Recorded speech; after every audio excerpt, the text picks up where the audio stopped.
ದಿವ್ಯ ಮೂರುತಿಯ ಕಣ್ಣು ದಣಿಯೇ ನೋಡಿ ಧನ್ಯನಾದೆನೋ ಧರೆಯೊಳು.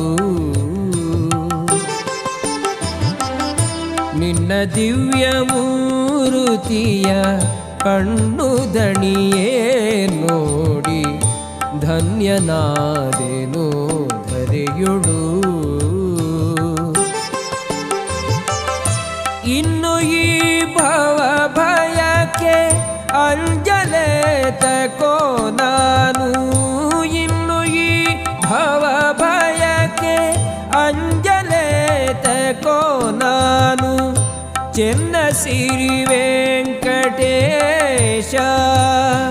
ಶ್ರೀಶ ನಿನ್ನ ದಿವ್ಯ ಮೂರುತಿಯ ಕಣ್ಣು ದಣಿ